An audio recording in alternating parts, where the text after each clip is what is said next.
We begin with breaking news tonight. We are about to get our very first update from investigators on a tragic plane crash that happened this morning near Temecula.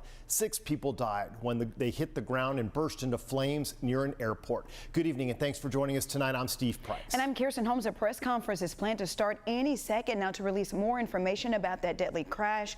We do know that a Cessna C-550 crashed around 4:15 this morning. Let's turn right now live to Murrieta, California, where we should be listening to an update. This morning, and it was on an IFR instrument flight rules flight plan to French Valley Airport. Flight was about 45 minutes. However, shortly before landing, a marine layer began to envelop the area with low ceilings and visibilities.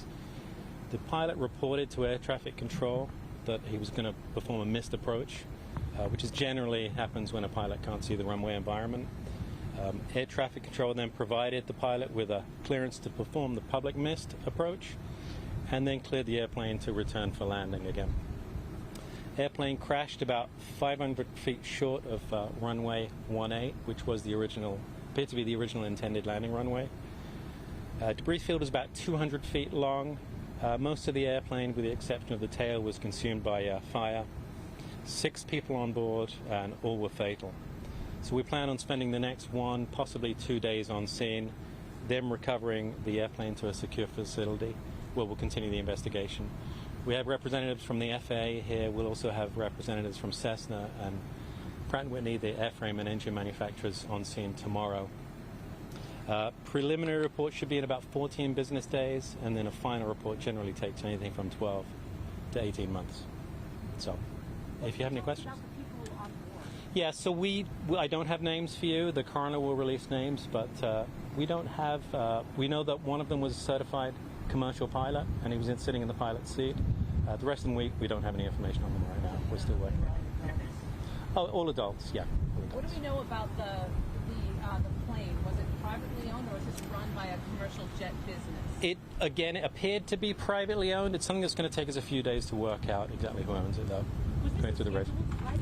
Wasn't a scheduled flight, no. How does that work? How can a plane take off at 3:15? So you can, if you're non-scheduled, you can fly an airplane and anytime you want, take off and land, as long as the airport is open and allows for you to take off and land at that time, which this airport was, then there's no restrictions on when you fly. Can you talk about the marine layer and the instrument approach and how they're related, how that works? Yeah, so when you fly on an instrument approach, you're not going by reference to the outside of the airplane. You're flying with reference to the inside instruments on the airplane. It appears that the weather was at the minimums for landing at that airport, so the visibility and ceilings allowed for a landing, but it was right on the minimums. There was no ATC inside? ATC inside the... There are no traffic controllers here? Not here, no, sorry. No, not at that time, no. Not at that time of night. So they're landing on their own. They were talking to air traffic control, TRACON, but not local controllers here. Does that make a difference? Would it have made a difference if there was air traffic control here? No, shouldn't have made any difference. No, he was flying an instrument approach landing. It's irrespective of whether there's someone here or not. Was this plane stationed here, or was it stationed in Vegas? Was it not sure yet. If you look in some of the flight history programs, it's been here quite a few times recently, but we still don't know where it's located, where it's based. For the 6 people that died, you said they were adults, are they male, female, or do we have to wait for the coroner's office? I'll wait for the coroner's office, yeah. Were there any children on board? No, all adults.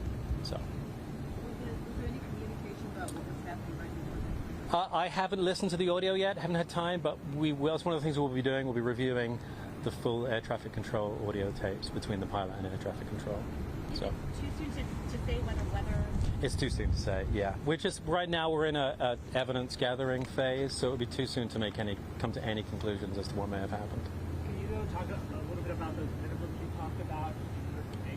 All right, so the NTSB is saying that it's going to be a good 14 days before we get a preliminary report, but he did confirm 6 people on board have died. That includes the pilot and 5 other adults. That Cessna crashed around 4:15 this morning. Yeah, according to sheriff's deputies, it was supposed to land at the French Valley Airport, but then fell short of the runway.